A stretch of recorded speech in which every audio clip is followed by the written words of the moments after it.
સમાસ એટલે શું? જો એ સમજવું હોય તો તમે સંધિ શીખ્યા છો. તમને ખ્યાલ હોય તો બે વર્ણો મળે તો એક દીર્ઘ વર્ણ બને. બરાબર છે ને? બે વર્ણ બરાબર એક વર્ણ થતું હોય છે. એવી રીતે બે કે બેથી વધારે શબ્દો મળીને જે કોઈ શબ્દ બને ને એને સમાસ કહેવાય. આટલું સમજી લેવાનું તમારે. બે કે બેથી વધારે શબ્દો હોય, પદ હોય, વિશેષણ વિશેષ્ય હોય, કોઈ પણ વસ્તુ બે કે બેથી વધારે મળીને એક બને એટલે કે એને સંકુચિત થાય. બે અલગ અલગ હો તો લાંબુ હોય અને આ નાનું બની જાય. સમાસ એટલે બે કે બેથી વધારે પદ, શબ્દ, વિશેષણ, વિશેષ્ય, ક્રિયાપદ જે કંઈ મળતા હોય તે મળીને એક બને તેને સમાસ કહેવાય. આ ખાસ તમારે યાદ રાખવાનું. હવે આના પ્રકારો આપણે સમજવા જોઈએ. મુખ્ય પ્રકાર 3. એક સર્વપદ પ્રધાન સમાસ, 2 એક પદ પ્રધાન સમાસ અને 3 અન્ય પદ પ્રધાન સમાસ. આ 3 મુખ્ય પ્રકારો છે. પછી એના અલગ અલગ પેટા વિભાગો થાય છે ખરા. જો અ, બહુપદ પ્રધાન સમાસ જે છે એ માત્ર એક જ સમાસ છે. બાકીનામાં આપણે અલગ અલગ સમાસો જે છે તે જોઈશું અને તે છે દ્વંદ્વ. દ્વંદ્વ એટલે બે. તમે સમજો છો કે હવે બહુપદ પ્રધાન સમાસ મેં અગાઉ જે તમને કહ્યું એટલે કે બે પદોનો મૂલ્ય જે છે એ એક સરખું હોય ત્યારે આ સમાસ બને છે. અર્થાત કે દાળ અને ભાત આપણે દૃષ્ટાંત રૂપે લઈએ તો દાળ અને ભાતમાંથી કોઈ પણ વસ્તુ જે છે એને આપણે મુખ્ય કે ગૌણ ના કહી શકીએ. માતા પિતા, ભાઈ બહેન, રાત દિવસ. આ શબ્દો હું એટલા માટે બોલું છું કે પછી આપણે એને સમાસમાં આને કઈ રીતે ફેરવાય એ કહીશું. તો હવે જો આમાં પેટા વિભાગો 3 પડશે પણ તમારે મોટે ભાગે જીપીએસસીમાં જે પૂછાય છે બહુપ્રદ સમાસ જે છે દ્વંદ્વ સમાસ એના બે વિભાગમાંથી લગભગ પૂછાતું હોય છે. એક ઇતરેતર અથવા તો એને આપણે સમુચ્ચયવાચક સમાસ કહીશું અને બીજો વૈકલ્પિક. નામ ઉપરથી ખ્યાલ આવી ગયો હશે કે એક જે ઇતરેતર જે સમાસ જે છે એ અન્ય વડે બે શબ્દોને જોડે છે. દાળ ભાત મેં જે અગાઉ કહ્યું હતું તે. તો દાળ અને ભાત આમાં જ્યારે વિગ્રહ કરો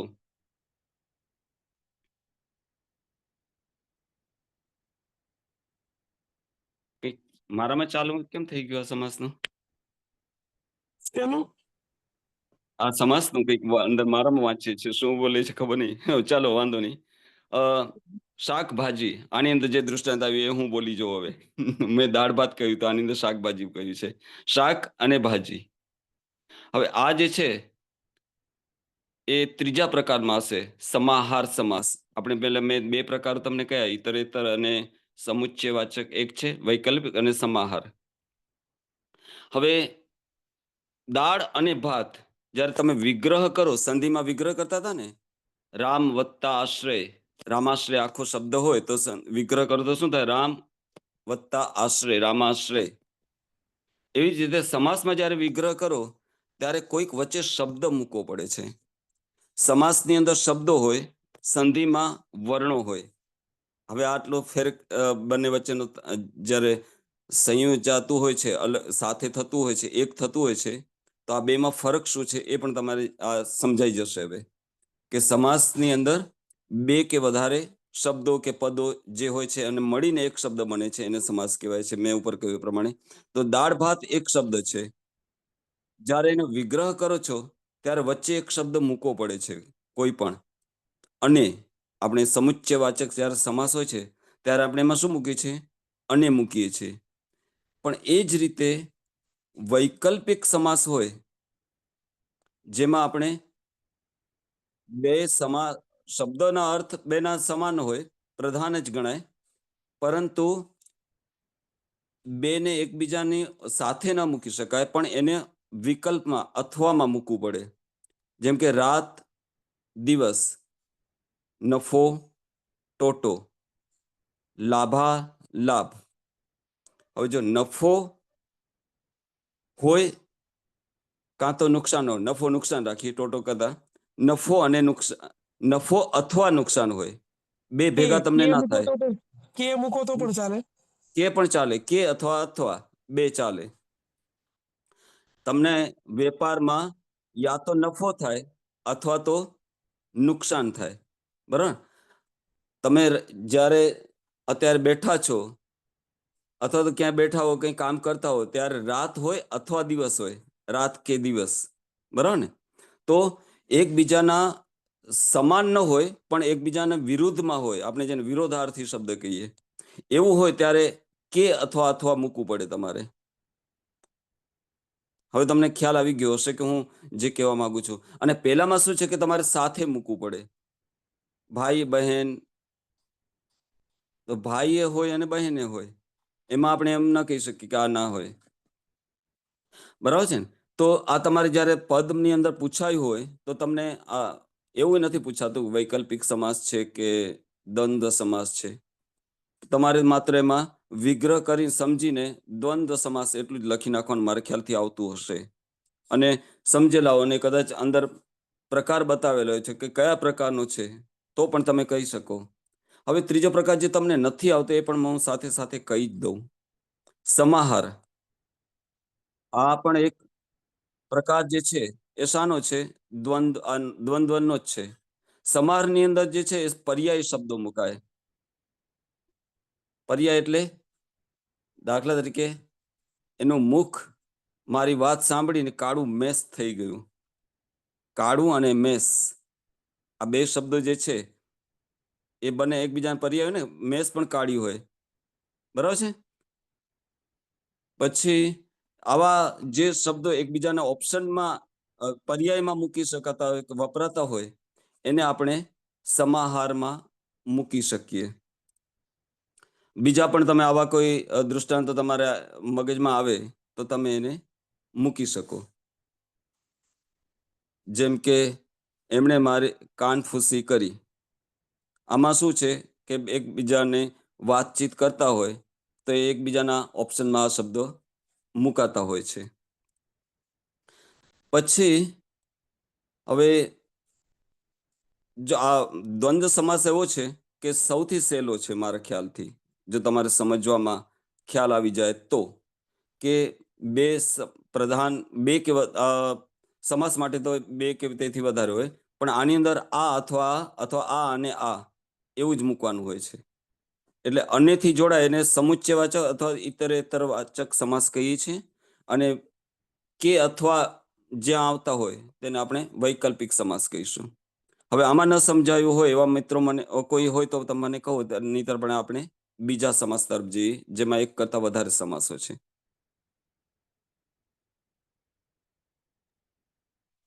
સમજાઈ ગયું છે પ્રવીણ, આપણે?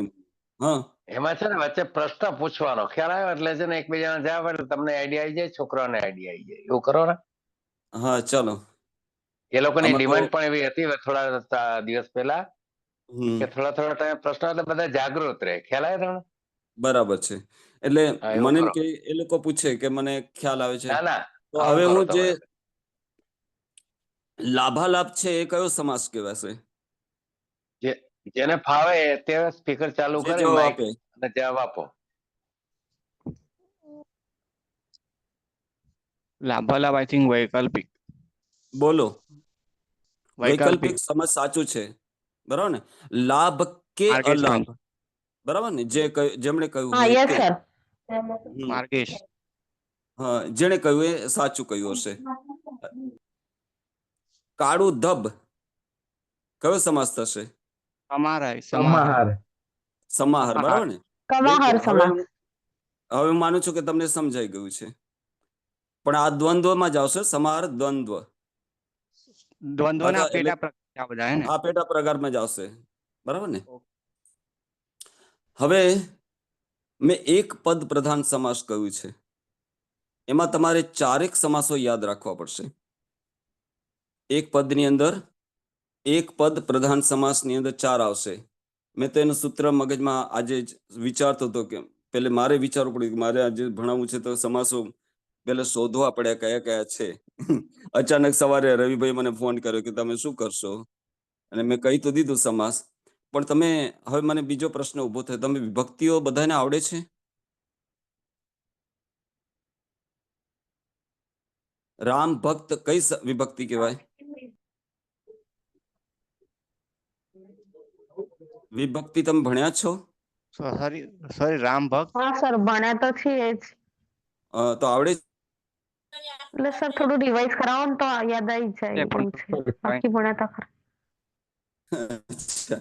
મેં આ પ્રશ્ન એટલા માટે પૂછ્યો કે છઠ્ઠી વિભક્તિ. ષષ્ઠી તત્પુરુષ, બરાબર ને? મેં આ એટલા માટે કહ્યું કે તત્પુરુષ સમાસ તમને વિભક્તિ ના આવડે તો ન આવડે, એટલા માટે કહ્યું. જો વિભક્તિ ના ભણ્યા હોત તો તત્પુરુષ સમાસ સમજ તકલીફ પડે. ચાલો, તો થોડી હું વિભક્તિ વિશે થોડીક વાત કરી દઉં પહેલે, જે તમને સમાસ સમજવા માટે ઉપયોગી થાય એટલા માટે. વિભક્તિઓ કેટલી છે? બોલો બોલો જીના. 7 સર. ઓકે, 7 7. અથવા 8. કેટલાક 7 માને છે, કેટલાક 8 માને છે, એટલે આપણે બે એટલે જવાબ આમ 8 માન્ય કહેવાય રાખીશું. છે પણ મુખ્ય 7 છે એમ. મુખ્ય 7 જ છે. પહેલી અને 8મી એક સરખી છે એક સરખી છે એટલે ને? હા. એ માત્ર ઉમેરી દો એટલે પેલાની અંદર હે ઉમેરી દો એટલે 8મી થઈ જાય સંબોધન.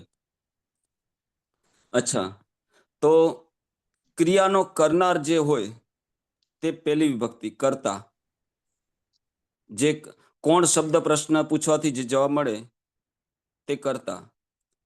કોને આવો પ્રશ્ન પૂછવાથી જે જવાબ મળે અથવા શું પૂછવાથી જે જવાબ મળે તે કોને પૂછવાથી ગૌણ કર્મ અને શું પૂછવાથી મુખ્ય કર્મ.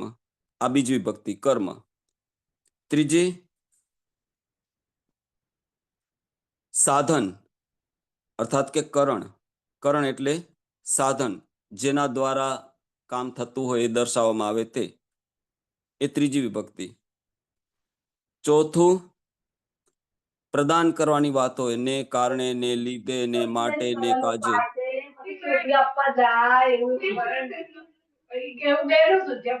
Excuse me sir.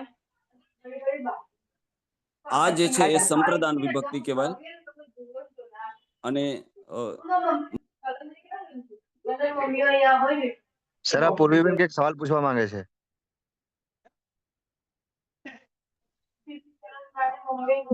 Excuse me sir. Hello.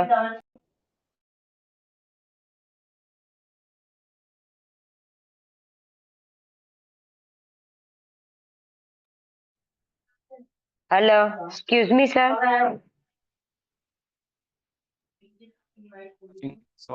સરનો અવાજ જતો રહ્યો લાગે.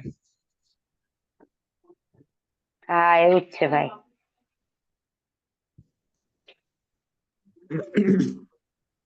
કોલ બોલ આવી ગયો હશે કદાચ. ભાઈ તમારું માઇક મ્યુટ થઈ ગયું છે, અનમ્યુટ કરી અને પ્રશ્ન પૂછો. અને મિત્રો, જે લોકો ખાસ કરીને પ્રશ્ન પૂછતા હોય તો તમે થોડુંક એવું વાતાવરણ ઊભું રાખો ઘરમાં કે આજુબાજુનો અવાજ ન આવે એવું. એવી જગ્યા તો આપણે શોધવી પડે યાર.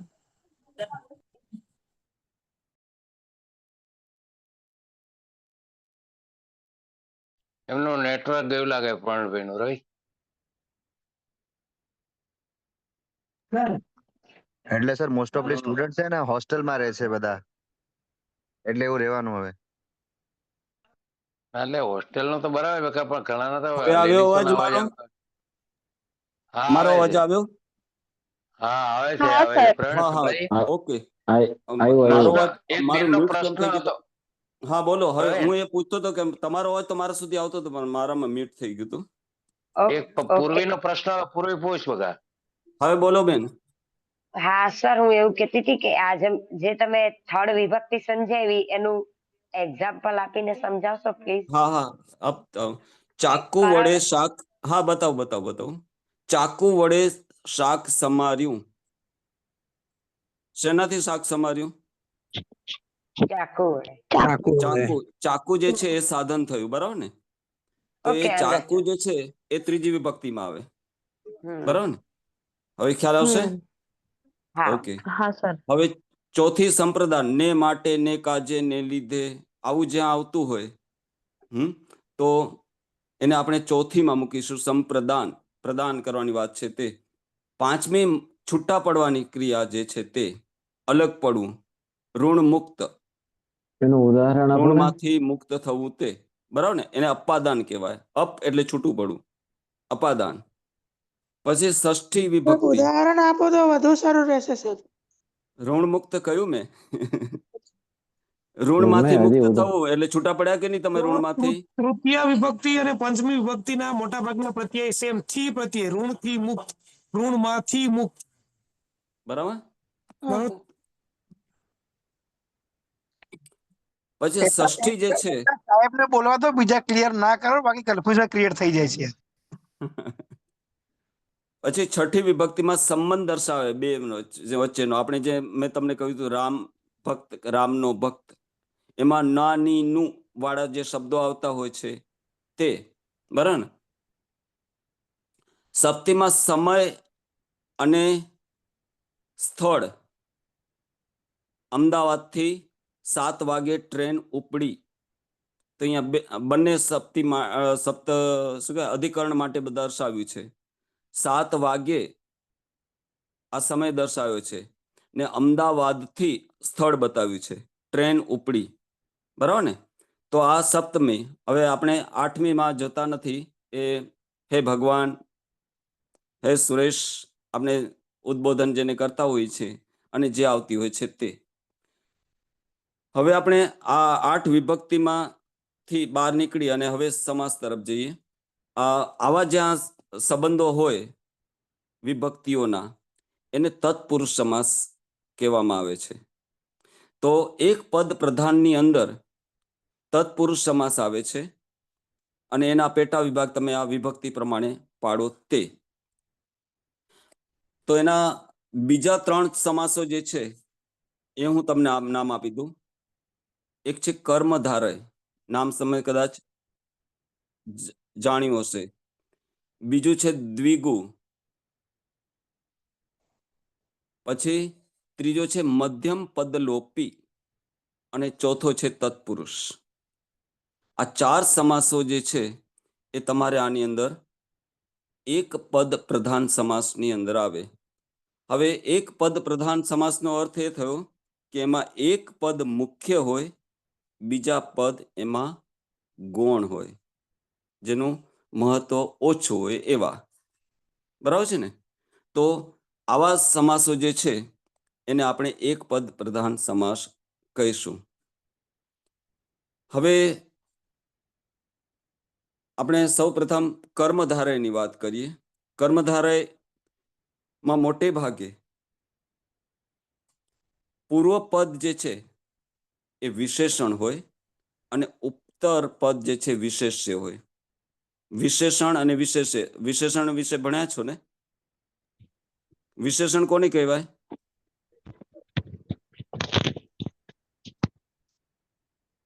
વિશેષતા બોલો. બતાવે. જે નામ કે સંજ્ઞાની વિશેષતા બતાવે. હા, નામ, સર્વનામ, સંજ્ઞા એટલે તમે જે કહેતા હો તે, એમાં હા સર. વધારો કરે તે, એની વિશેષતા, લાક્ષણિકતા જે બતાવે તે, બરાબર છે ને? અને એ વિશેષણ બહુધા આપણે પહેલે જ મૂકતા હોઈએ છીએ. બહુધા શબ્દો મેં વાપર્યો છે. હવે દાખલા તરીકે મહાદેવ, તો આમાં કયું વિશેષણ, કયું વિશેષણ? મહા એ વિશેષણ છે અને દેવ પ્રિય છે. બરાબર છે. મહાદેવ વિશેષણ અને વિશેષણ અને વિશેષ્ય, બરાબર ને? પછી આવા કોઈ પણ પદ હોય જેમાં પૂર્વ પદ વિશેષણ હોય અને ઉત્તર પદ એ વિશેષ્ય હોય, તેને આપણે કર્મધારયમાં મૂકીએ છીએ. ઉષ્ણોદક એટલે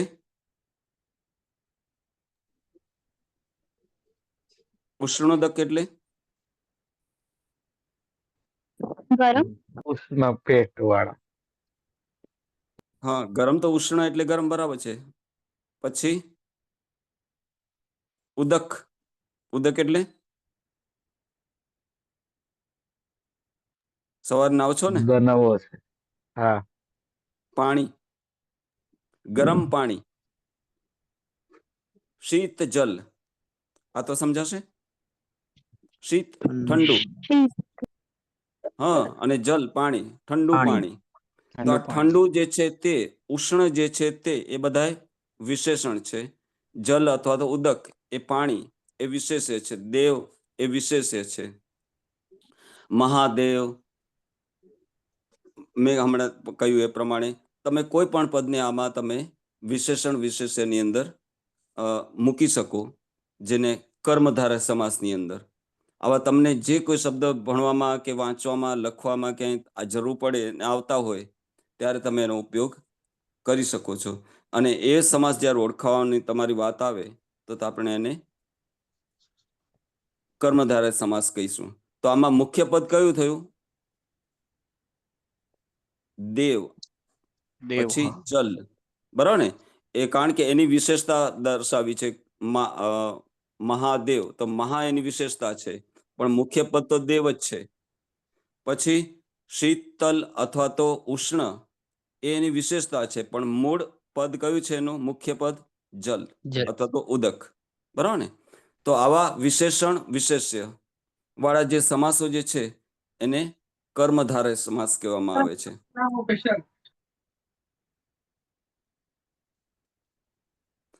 હવે બીજો સમાસ તમે નામ સાંભળ્યું છે, દ્વિગુ.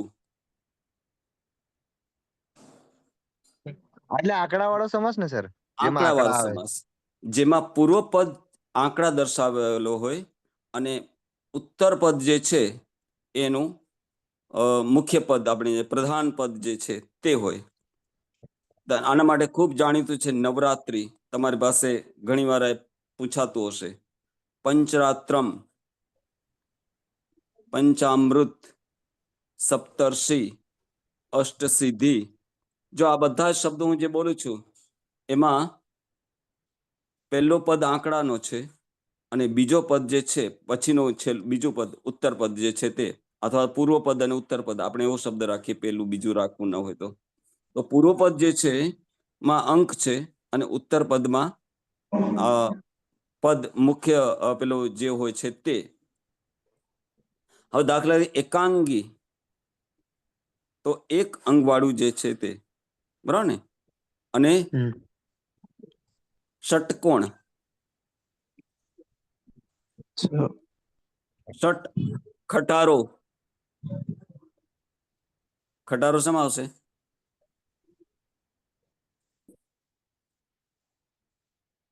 ખટારો, હમ, ખટારામાં તો સંખ્યા છે. બહુરી સમાસ. ખટ એટલે 6 થાય. બરાબર. પછી આર, પૈડું, 6 પૈડા વાળું વાહન જે છે તે, ત્રિચક્રી. ખ્યાલ આવ્યો? ખટારો, ત્રિચક્રી, રિક્ષા, આપણે રિક્ષો કહીએ છીએ ને, બેસીએ જે સવાર કાયમ, એ ત્રિચક્રી. સર, ત્રિનેત્ર કહી શકાય? ત્રિનેત્ર કહી શકાય, કેમ નહીં? ત્રયંક, બરાબર ને? પણ સર ત્રિકોણ, ખટારો ને ત્રિચક્રી કે ખબર ના પડી. ત્રણ ત્રિચક્રી, 3 તો અંગ્રેજી શબ્દ આવી જશે. ત્રિચક્રી, રિક્ષાની ત્રી વાત. એટલે 3, બરાબર ને? ચક્રી એટલે પૈડું. હવે તો ખ્યાલ આવ્યો? ત્રિચક્રી વાહન એટલે રિક્ષા. આપણે જે છે ને, ખટનો મતલબ થાય 6. બરોબર? આ પ્રાચીન આપણો પેલો શબ્દ છે ખટ દર્શન. નરસિંહ મહેતાની કવિતામાં પણ તમને આવો શબ્દ જોવા મળે. એટલે ખટારો આ રીતે શબ્દ. ષટપદ ભમરા માટે પણ શબ્દ છે. ભમરા માટે ષટપદ, હા, બરોબર ને? સાહેબ તમે બોલો, સમજાય. હા, ખટ દર્શન જે આ રવિભાઈએ કહ્યું તે ખટ એટલે 6 દર્શન, ખટ પછી એનું ષટ શબ્દ થયું અને પછી 6 શબ્દ આવ્યો છે. એટલે આ ભાષા પરિવર્તન થયેલું છે, એક પછી એક એટલે તમે અક્ષરોનું. ખટ ને શર્ટ નું કીધું ને, સમજાયું ને, એટલે હવે સમજાયું. બાકી કોઈ ભાઈએ કીધું ને શર્ટ એટલે એ નતું સમજાયું. હા, એટલે આ પરિવર્તન થયેલા શબ્દોમાંની અંદર જે પરિવર્તન થયા છે, ખટ દર્શન, ષટ દર્શન અને 6 દર્શન, સાંખ્ય, યોગ, ન્યાય, મીમાંસા, વૈશેષિક અને વેદાંત. બરાબર ને? આ ષટ ષટકોણ, દર્શન. ત્રિકોણ એ બધું પણ આવશે. હા, એ બધું ચાલે. ત્રિકોણ, દ્વિમુખી, પછી દશાનન. કોના માટે છે શબ્દ? રાવણ. રાવણ, નવરાત્રી, દ્વિજ, લંકેશ, પછી દ્વિજ. દ્વિજ એટલે દ્વિજ એટલે બે વાર જન્મે ને એને દ્વિજ કહેવાય, બ્રાહ્મણ અને પક્ષી. અને હજી પણ છે ત્રીજું. કવિ પ્રદીપ. ના, ના. ચંદ્ર. ચંદ્ર. દ્વિજ એટલે દાંત. દાંત હા, ચંદ્ર બે નહીં સર? વખત આવે ને? દાંત પેલા બે કાંઈ વખત, દૂધિયા દાંત પેલા આવે, પછી દૂધિયા કાંઈ દાંત નહીં? આવે. સર ચંદ્ર ના થાય એનો મતલબ? ના, મેં ક્યાંક વાંચ્યું હતું એટલે કીધું મેં. એટલે ના, ચંદ્ર નથી થતો ક્યાંય, મેં નથી જોયું ક્યાંય. દ્વિજ એટલે દાંત, પછી પક્ષી અને બ્રાહ્મણ. બરાબર ને? તો આ બે, એમાં પણ દ્વિ એટલે બે, જન્મવું. બરાબર ને? તો આ રીતે જે શબ્દો આવતા હોય છે તેને આપણે મૂકી શકીએ. પછી હું બધા સમાસોમાંથી વચ્ચેથી પ્રશ્ન પૂછીશ, કોઈ પણ સમાસ છેલ્લે. અત્યારે તમે આટલા એક એક સમાસનું શીખવતો જઉં છું અને કરાવતો જઉં છું. પછી મેં તમને કર્મધારાય, દ્વિગુ, તત્પુરુષ. તત્પુરુષમાં આપણે વિભક્તિ કૃષ્ણાશ્રિત એટલે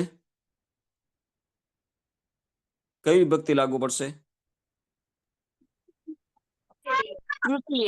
ત્રીજી વિભક્તિ. ના, બરાબર બોલી પેલા બેન, પહેલી વખત બોલ્યા દ્વિતીય બરાબર કહ્યું. કૃષ્ણને આશ્રિત. કોને શરણે? કૃષ્ણને શરણ, કૃષ્ણને આશ્રિત. રામ શરણ, રામને શરણ. હરિ શરણ, હરિને શરણ. બરાબર ને? સર એટલે કઈ આવશે? દ્વિતીય તત્પુરુષ. આગગાડી.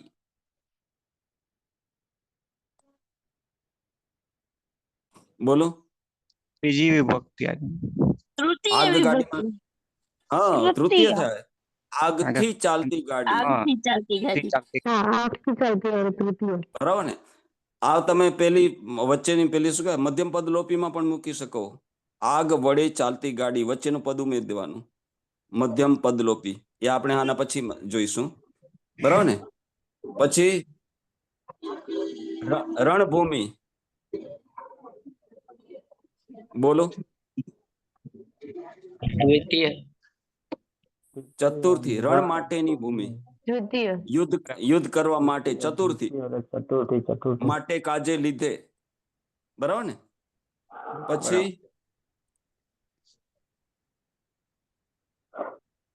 પછી વ્યસન મુક્ત. પંચમી. બોલો. પંચમી. હા. પંચમી, પંચમી. વ્યસનથી મુક્ત થવું, એનાથી દૂર થવું તે. બરાબર ને? હા. તો આ પંચમી તત્પુરુષ. પછી રામ ભક્ત આવી ગયું છે એટલે આપણે એમ છોડી દઈએ, આગળ જઈએ. ધર્મ, શ્રદ્ધા.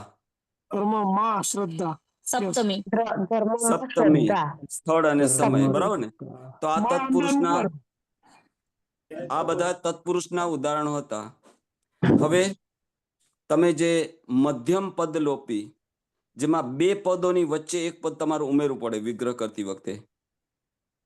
જેમ કે હમણાં આપણે જે જોયું આગગાડી, એમાં થી ઉમેર્યું હતું. બરાબર ને? એવી રીતે આગ વડે ચાલતી ગાડી, દીવા દાંડી. શું થશે? કઈ રીતે વિગ્રહ કરશો દીવા દાંડીનો? દીવા દર્શાવતી દાંડી. રસ્તો બતાવે ને દરિયાવાળાને. અથવા ચાલો દહીં વડા. દહીં ખાવ વાળા છો? વડા. દહીંમાં આથેલા વડા. દહીંમાં આથેલા વાળા. આ તમારે પદ વચ્ચે ઉમેરાયું ને, દહીં વડા જે શબ્દ છે માં આથેલા એટલે ઉમેરાયું કે નહીં? બરાબર ને? એટલે વચ્ચે પદ જે ઉમેરાય છે તેને મધ્યમ પદ લોપી સમાસ કહે. વર્તમાન પત્ર.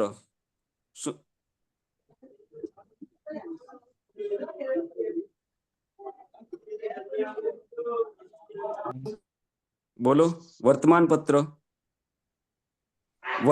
વર્તમાન સમાચાર આપતું પત્ર. વર્તમાન સમાચાર બરાબર ને? આપતું પત્ર. હા, બિલકુલ બિલકુલ બરાબર છે. તો આવા પદો તમે જયારે વિગ્રહ કરતી વખતે વચ્ચે કોઈ પદ ઉમેરી દો એને મધ્યમ પદ લોપી સમાસ કહેવામાં આવે છે. બરાબર? 4 પ્રકાર થયા. હવે ચારેના નામ એક વખત બોલો તમે, હું ભૂલી ગયો છું. તત્પુરુષ, કર્મધારય, દ્વિગુ અને મધ્યમ પદ લોપી. ચાલો, હવે મને આવડી ગયું. હવે આપણે ત્રીજા પ્રકારના સમાસમાં જઈએ અને તે છે અન્ય પદ પ્રધાન સમાસ. અચ્છા, જો આમાં પ્રવીણભાઈ, આમાં વચ્ચે એક ઉપપદ સમાસ પણ આવે છે. તત્પુરુષનો જ એક પ્રકાર છે. જો કે જનરલી બહુ પૂછાતો નથી, પણ એમાં જે ઉત્તર પદ હોય એ મોટા ભાગે ક્રિયા હોય. હા, એ હું આવું છું. એ અન્ય પદ પ્રધાન સમાસમાં આવે છે એટલે મેં ના કહ્યું. બરાબર? અચ્છા, તમે એ રીતે કહો છો. હા, બરાબર. 3 મેં પેટા વિભાગ પાડ્યા છે ને. અચ્છા, તો પેલા હજી એક તત્પુરુષમાં એક પ્રકાર બીજો પણ આવે છે. એ જનરલી એ તમે સમજાવી દો. કયો? નહીં તત્પુરુષ, જેમાં નકાર આવતો હોય તે. તેમાં નકાર આવે, જેમ કે ન સત્ય તો અસત્ય. બરાબર આગળ છે. તમારે અ લગાવવાનું. હવે જો સ્વર વાળું પદ હોય તો તમારે આગળ અ ન લગાવવાનું. એકનું અનેક. બરોબર? આદરનું અનાદર. બરાબર છે. એટલે એક નહીં તત્પુરુષ પણ ઘણી વાર પૂછાય ખરો એમ. બ્રાહ્મણ હોય તો અબ્રાહ્મણ, સત્ય હોય તો અસત્ય. હવે આ નય તત્પુરુષજીની જે વાત કરી એમાં નેગેટિવ આવતી હોય છે. નકારાત્મકતા જે છે તે, નિરાકાર, આકાર જેનો નથી તે. ચાલે ને? હા, ચાલે ને. હા, એટલે હું એ જ પૂછતો હતો. તો આ જે રવિભાઈ હમણાં તમને જે દૃષ્ટાંતો આપ્યા, નય તત્પુરુષની અંદર જેમાં નેગેટિવિટી દર્શાવવામાં આવેલી હોય, આગળ અ કે અન કે એ રીતે ઉમેરીને, નિરંકુશ, જે અંકુશમાં નથી તે. બરાબર? તો આવાને તમે નય તત્પુરુષ કહી શકો. એ તત્પુરુષનો જે પેટા વિભાગ કઈ નય તત્પુરુષનો જે છે એ આનો યાદ કરાવી સારું કર્યું. અનંત, અંતનો અનંત. બરાબર ને? એટલે એટલે કહ્યું ને કે અન પ્રત્યે લગાડી દો કે અ લગાડી દો એટલે આવી જશે.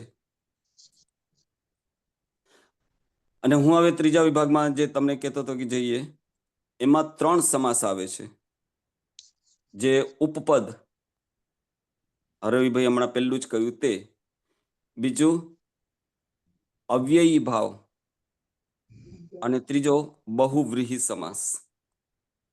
હવે બહુવ્રીહી સમાસ જે છે, ઉપપદ અને અવ્યયી ભાવ.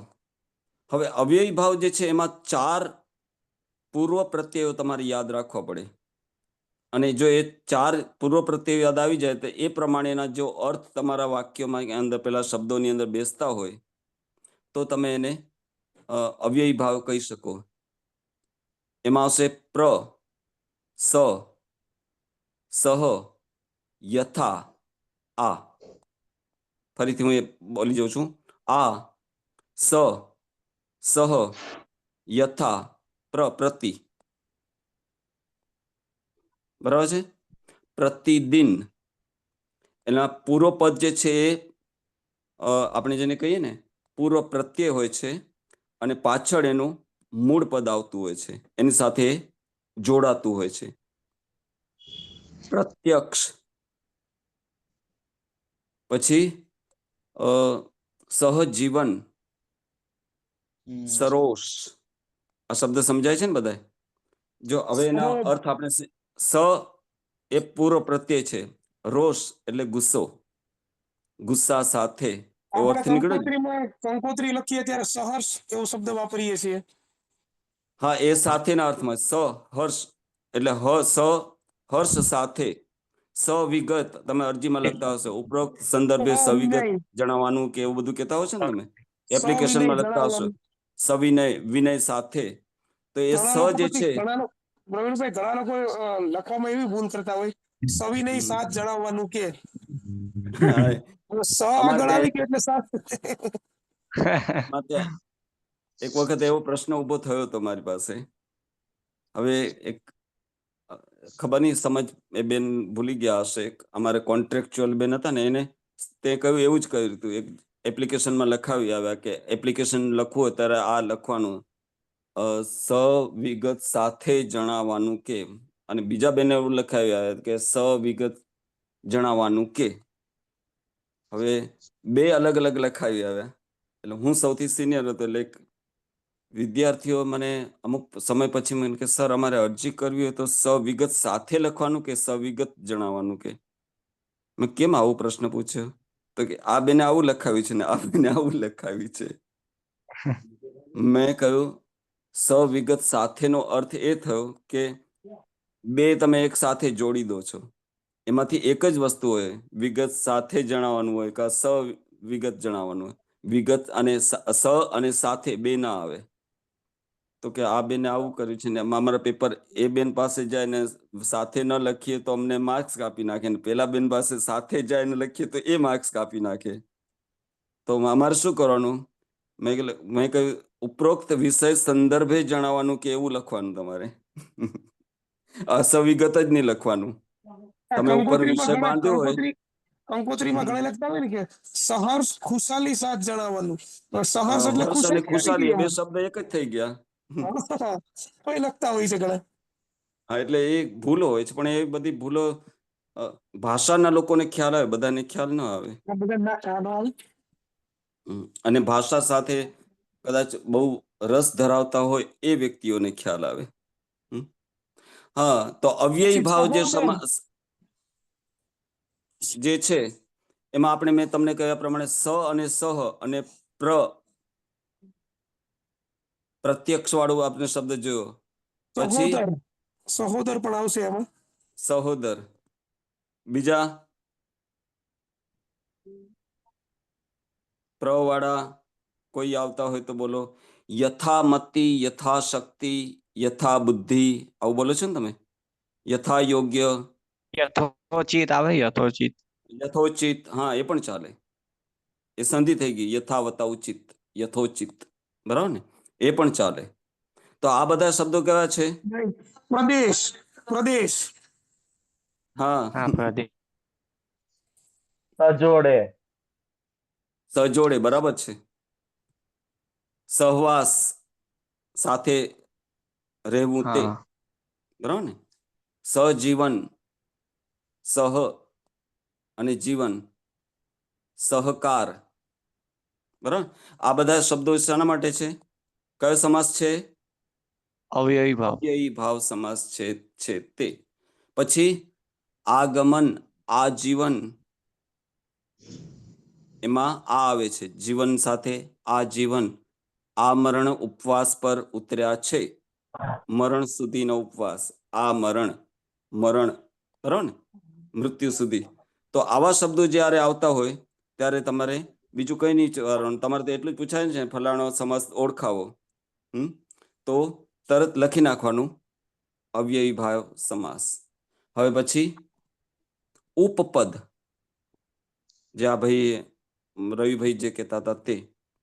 ઉપપદ સમાસ જે છે એ એવો સમાસ છે કે જેમાં કરનાર એવું દર્શાવવામાં આવતું હોય છે. એ શબ્દ હોય એને તમે વિગ્રહ કરો તો કરનાર એવો અર્થ નીકળે. જેમ કે ગીતકાર, એનો વિગ્રહ કેવી રીતે કરશો? ગીતની રચના કરનાર. હા, ગીતને લખનાર કે ગીતની રચના કરનાર, બરાબર ને. જાદુગર,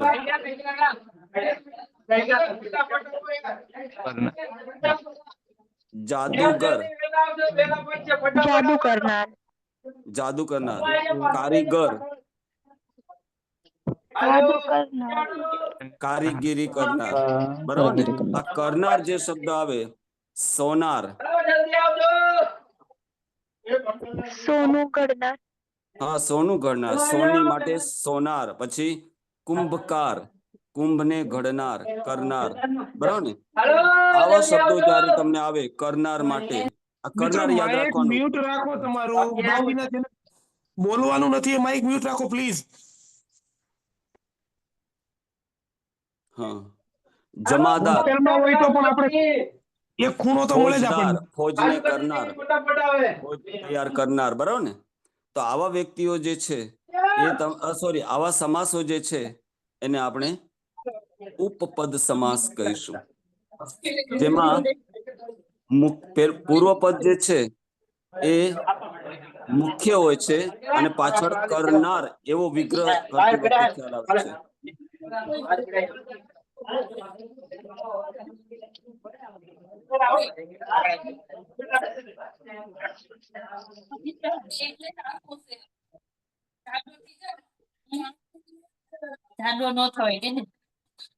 અમિત તમારું માઇક બંધ છે.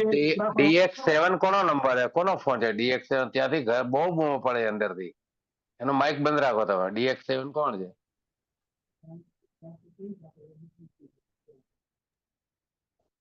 ઓકે પ્રવીણભાઈ. ગિરિધર પણ આમાં આવશે ને, ગિરિ ધારણ કરનાર. પ્રવીણભાઈ નું માઇક કદાચ બંધ થઈ ગયું એવું લાગે છે. સર તમે ઓલ મ્યુટ કર્યો છે એમનું બંધ થઈ ગયું. ના, મેં ઓલ મ્યુટ નથી કર્યું.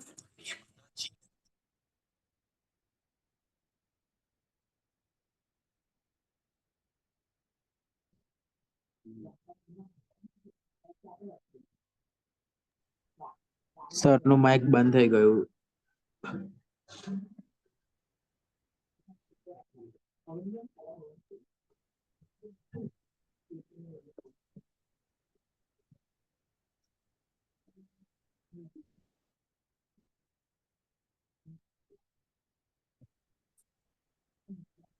મને લાગે છે મારો મોબાઈલ પણ બગડી ગયો લાગે છે. હવે બરાબર છે.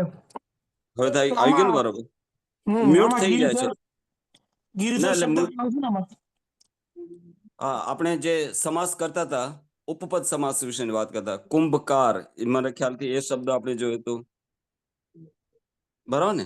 તો કુંભને કરનાર, એટલે કરનાર જ્યાં શબ્દ દર્શાવતા હોય કોઈ વ્યક્તિના, એટલે પૂર્વપદ જે છે એ મુખ્ય પદ હોય અને પાછળનું ગૌણ પદ છે એ કરનાર ક્રિયા દર્શાવતું હોય.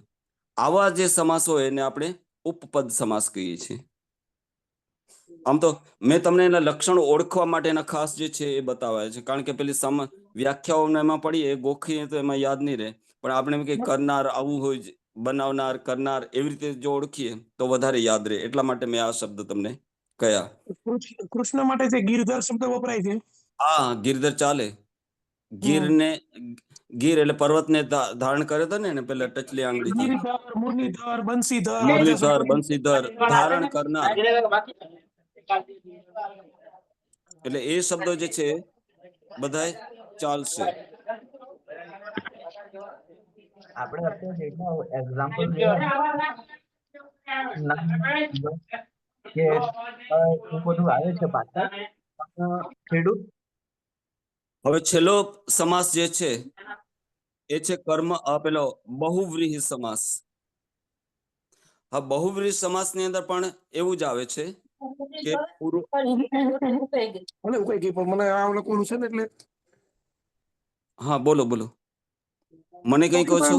ના, કન્ટિન્યુ. ઓકે, હવે બહુવ્રીહી સમાસ. આ સમાસ પણ પૂર્વપદ જે છે એ અન્ય પદનું વિશેષણ બને છે. અન્ય પદ એટલે સૌથી છેલ્લું પદ આવતું હોય છે. જે પહેલું પદ જે હોય, જેમ કે પિતાંબર ધારી, ચક્રધારી, ચક્રપાણી આ શબ્દ હું થોડાક બોલું છું તમને ખ્યાલ આવે એટલા માટે. પછી પિનાક પાણી, આનો અર્થ શું થાય?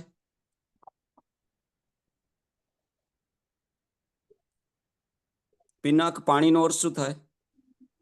એટલે ટૂંકમાં આમાં હાથમાં પિનાક પાણીનો- નામનું sorry. જેના હાથમાં પિનાક છે તે. પાણી એટલે હાથ. આમાં રસ્વ ઈ આવશે. દીર્ઘ ઈ હોય તો પાણી પીવાનું થાય. રસ્વ ઈ હોય તો પાણી એટલે હાથ, બરાબર ને? પિનાક પાણી. પિનાક એટલે પેલા શિવની પાસે શિવનું ધનુષ છે, બરાબર ને? તો આ ધનુષ જેના હાથમાં છે તે, જેના હાથમાં ધનુષ છે તે, આવા જે અર્થ નીકળતા હોય, જેના હાથમાં કે જેની પાસે છે તે, આવું કે અર્થ હોય. ચક્રધારી, ચક્ર જેણે ધારણ કર્યું છે તે એનો અર્થ ત્રીજો દર્શાવાતો હોય, એટલે એ અન્ય પદ થઈ જાય. નામ આપણે અહીંયા મુકાતું નથી, પણ એ આ નામ સમજવાનું હોય છે. જેમ કે દશાનંદ રાવણ, ખાલી દશાનંદ હોય તો કર્મધારે થાય, પણ 10 જેના આનંદ છે તે રાવણ, તો એ બહુવ્રીહી થઈ જાય. ખ્યાલ આવે છે? પ્રવીણભાઈ, એક સરસ મજાનું એક સુભાષિત છે આવું. હા હા, તમે સમજાવો સુભાષિત. એમાં એવું છે કે એમાં સમાસનો જ ઉપયોગ કર્યો છે સરસ મજાનો. હમ સુભાષિત એવું છે, હું એનો અર્થ કહીશ તમને. હમ અહમ ચ ત્વમ ચ રાજેન્દ્ર લોકનાથૌ ઉભૌ અપી. એટલે કે એક છે એ રાજાને એવું કે છે કે એ રાજેન્દ્ર, હું અને તમે આપણે બંને લોકનાથ છીએ, બરોબર? તો બહુવ્રીહી અહમ, હું બહુવ્રીહી છું, અને ષષ્ઠી તત્પુરુષો ભવાન, તમે ષષ્ઠી તત્પુરુષ છો. એટલે કે બહુવ્રીહી સમાસનો તમે જો વિગ્રહ કરો, રાજેન્દ્ર, લોકનાથ, ટૂંકમાં સોરી, હા, સમજી તો ગયો. લોકો છે નાથ જેના, અર્થાત કે ભિખારી, બરોબર? કારણ કે લોકો છે એ જેના પેલા ગણાય ને એમ, હા, એટલે કે નાથ કોઈ પણ ગણાય. ભિક્ષુક કે હા, અને લોકો નો નાથ, ષષ્ઠી તત્પુરુષ, રાજા હા. માટે. એટલે આ એક સરસ સુભાષિત યાદ આવ્યું. અચ્છા, તો આ રવિભાઈએ તમને સંસ્કૃતનું દૃષ્ટાંત જે છે, લોકનાથ એ રાજા થાય, પણ લોકો જેના નાથ છે, તો એ કોણ? ભિખારી ના નાથ, તો લોકો, અને લોકોના નાથ એ ષષ્ઠી તત્પુરુષમાં બહુવ્રીહની અંદર આવ્યું.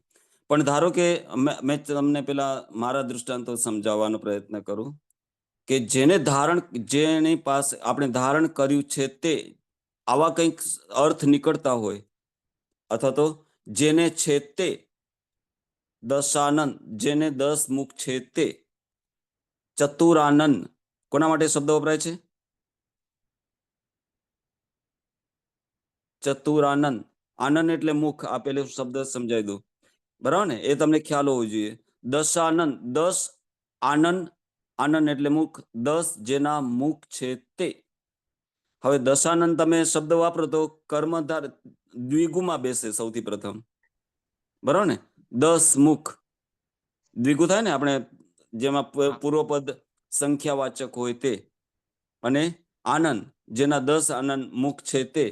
હવે જેના 10 મુખ છે તે આવું જ્યારે આપણે મૂકીએ તો એ રાવણ આવે, તો એ અન્ય પદ થઈ ગયું. રાવણ છે કોણ છે? દશાનંદ ખાલી આપણે સમજીએ છીએ, પણ એ કોણ છે? તો એ ત્રીજું પદ જ્યારે આપણે સમજવાનો પ્રયત્ન કરીએ, એને બહુવ્રીહી સમાસ કહેવાય. જેમ કે પિતાંબર ધારી, તો શું થશે? પીળા વસ્ત્ર જેણે ધારણ કર્યા છે તે. કોણે ધારણ કર્યા પિતાંબર? કૃષ્ણ. કૃષ્ણ માટે શબ્દ વપરાય છે ને પિતાંબર ધારી. આપણે કૃષ્ણ બોલતા નથી. જેણે પીળા વસ્ત્રો ધારણ કર્યા છે તે દિગંબર.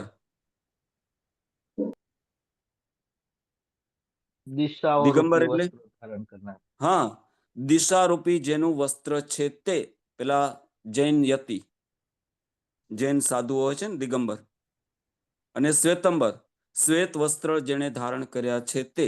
તો આવા શબ્દો જે છે, ચક્રપાણી, જેણે ચક્ર, પછી પેલા સુદર્શન ધારી, સુદર્શન ચક્ર જેના હાથમાં છે તે કૃષ્ણ અથવા તો વિષ્ણુ, બરાબર? તો આવા શબ્દો જે છે તે તમે એને બહુવ્રીહી સમાસમાં મૂકી શકો.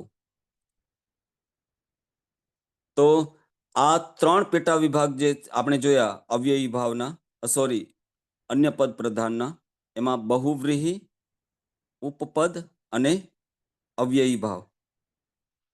એ પહેલા આપણે 4 સમાસ જોયા. એક પદ પ્રધાન સમાસમાં એમાં કર્મધારય, પછી દ્વિગુ, તત્પુરુષ અને મધ્યમ પદલોપી. અને પેલો એક જ વિભાગ હતો જેના આપણે શું કહેતા હતા, આપણે બહુપદ પ્રધાન સમાસ, જેમાં આપણે 3 પેટા વિભાગ જોયા હતા. સમુચ્ચયવાચક અથવા તો ઇતરેતર સંબંધવાળા જે સમાસ છે તે, પછી વૈકલ્પિક અને સમાહાર. તો આમ કેલા 3 પેટા વિભાગ પહેલાના સમાસ આપણે 1 ગણીએ, પછી બીજાના 4 પેટા વિભાગ, પછી 4 સમાસ અને પેટા વિભાગ આપણે તત્પુરુષના ગણતા નથી.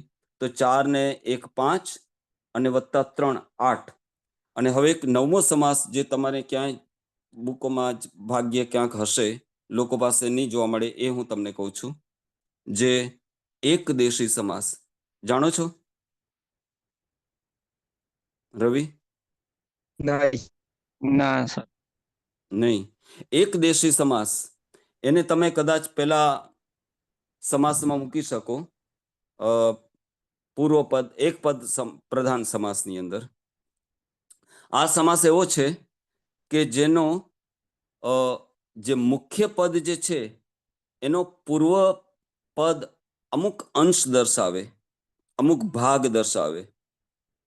તે દાખલા તરીકે અર્ધ ઘડી. ઘડી જે છે એ મુખ્ય પદ છે, એનું પૂર્વ પદ શું છે? અર્ધ. અડધી ઘડી અમુક ભાગ દર્શાવે ને. મધ્યાહન શું થયું? અહન એટલે શું?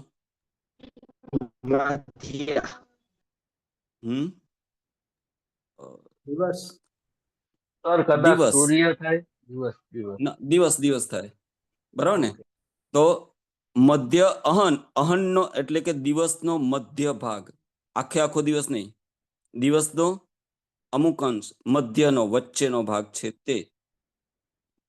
પછી અર્ધાકાર. અર્ધ આકાર, આકારનો કેટલો ભાગ? આખો આકાર નહીં, અર્ધાકાર. જેવા પછી અલ્પાહાર. અલ્પાહાર આહારનો અલ્પ ભાગ, પૂરેપૂરું નહીં ખાઈ જવાનું, થોડુંક ખાવાનું.